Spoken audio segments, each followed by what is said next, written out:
Do you guys want to learn how to air dribble like you guys see me do on my streams? I can help you with that.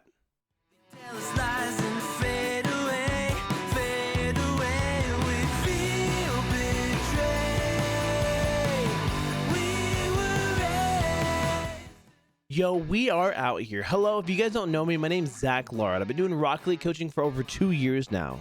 I currently do coaching with all my subscribers on Twitch, so if you guys want to come hang out with me or come play with me live, I go live every Monday, Wednesday, and Friday. I also do coaching with random subscribers on YouTube, so if you guys want to win free coaching like this person did, you guys should subscribe. Message me down below with your information so we can set up your next coaching session.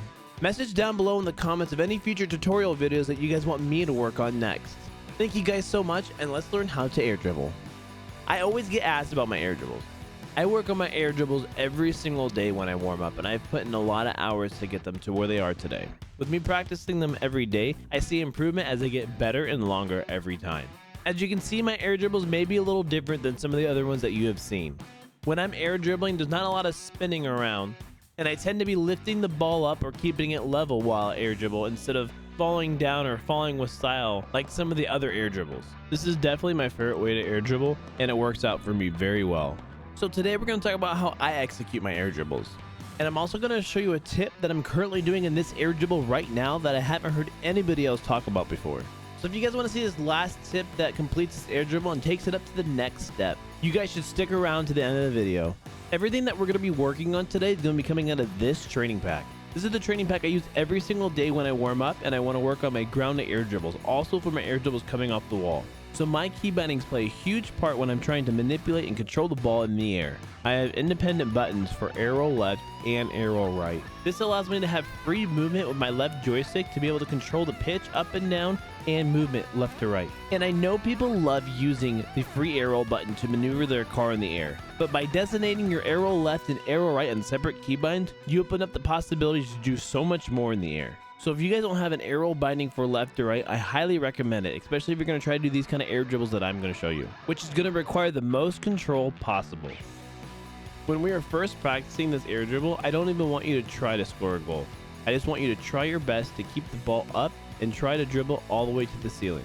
This is going to be the hardest part about the whole air dribble, and that's completely fine. As we do this, we just want to make slight adjustments up and down for our pitch while we use our arrow to handle the turning. We want to keep our car completely square to the ball as we continue to push it up towards the ceiling.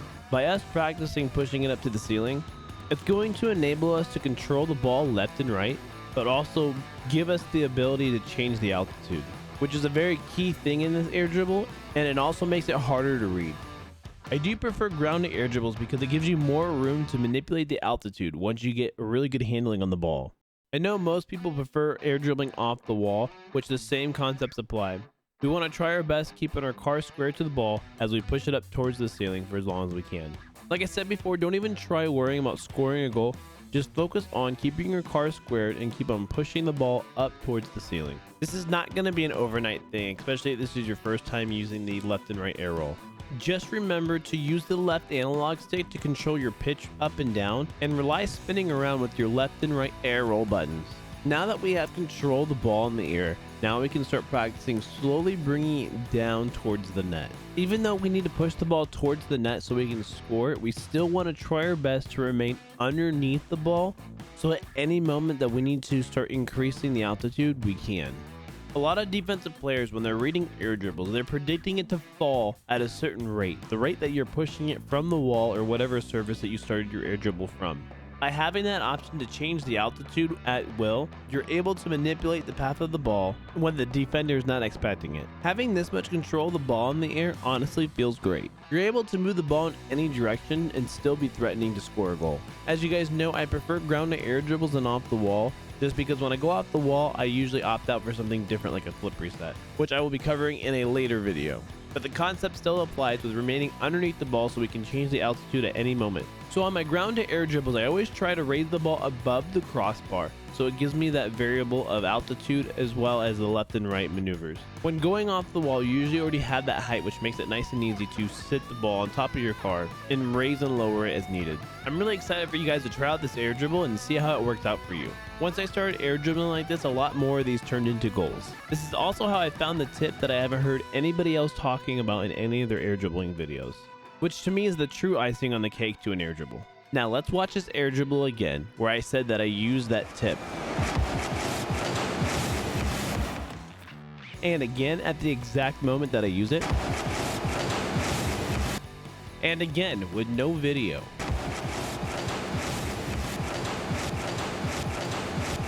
That sound that you're hearing is our opponent reading the ball as if it was falling without any increase to the altitude. As I hear the opponent double jumping for their fast aerial, I hold on to the boost to change the trajectory of the ball. So by the time that he rereads the ball, it's too late. Here's a few other examples of me doing it from earlier in the video. If you ever see the other team bending over backwards in the air trying to compensate for this, you know you did it correctly. I'm excited to see how you guys air dribble now with this video. Please feel free to upload any clips to my Discord. There'll be a link to that down below. And if you guys want, comment down below in the next tutorial video you guys want me to upload. I want to thank you guys so much for all your guys' support. You guys are absolutely fantastic. So go out there and rank up, and I'll catch up with you guys next time. Oh, Zach Lara. Gonna send this to the wall.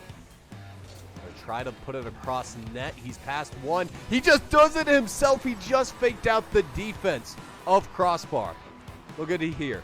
He looks like he's about to hit it across middle. Then it looks like he's going to pinch it, and then he does neither and just rolls in front of